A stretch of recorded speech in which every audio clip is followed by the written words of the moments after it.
Alors, les amis, on va suivre toujours notre ami Ézéchiel, qui est le prophète que Dieu envoie à Jérusalem, qui est en décadence, si vous voulez, pour lui donner encore espoir que si elle décidait de retourner sa façon de voir la vie, de voir l'amour, il y aurait espoir.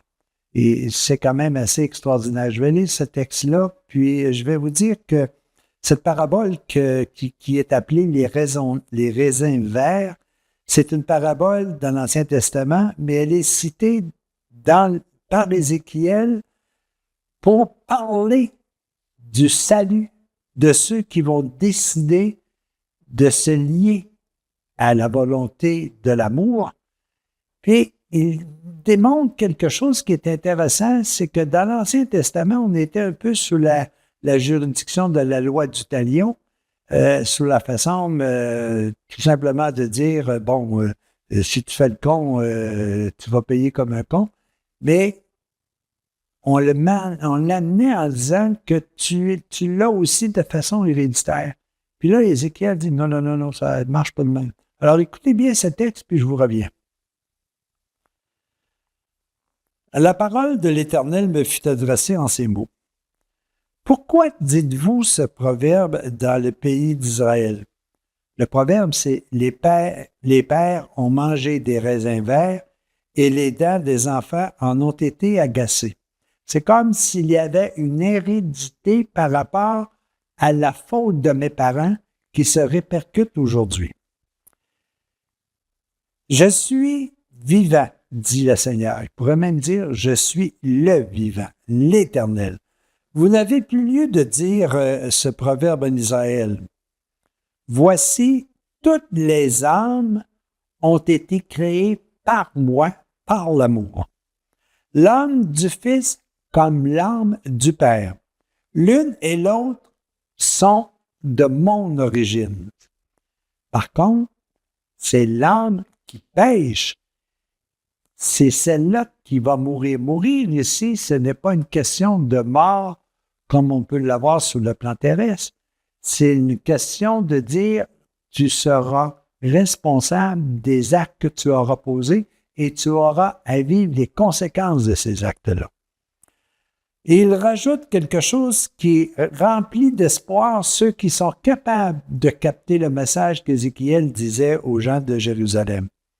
L'homme qui est juste, qui pratique la droiture et la justice, qui ne mange pas sur les montagnes et ne lève pas les yeux vers les idoles de la maison d'Israël, qui ne déshonore pas la femme de son prochain, qui n'opprime personne, qui rend au débiteur son gage, qui ne commet point de rapine, qui donne son pain à celui qui a faim et couvre de manteau celui qui est nu, qui ne prête pas à intérêt et ne tire point d'usure, qui détourne sa main de l'iniquité et juge selon la vérité entre un homme et un autre, qui suit mes lois et observe mes ordonnances en agissant avec fidélité, celui-là est juste, il vivra, dit le Seigneur l'Éternel. Alors, vous voyez, Ézéchiel, il est face à une organisation qui est la Jérusalem, qui est un peu idolâtre, mais qui a encore ce germe divin à l'intérieur et il veut éveiller ce goût d'être celui qui sera juste, celui qui va aider, celui qui n'opprimera pas personne, qui ne jugera pas. Il fait appel à ce germe divin à l'intérieur des gens d'Israël, mais à l'intérieur des gens de chacun de nous, qu'on s'appelle Jérusalem ou qu'on s'appelle Jacques ou qu'on s'appelle Michel ou qu'on s'appelle, peu importe le nom que l'on a sur le plan terrestre.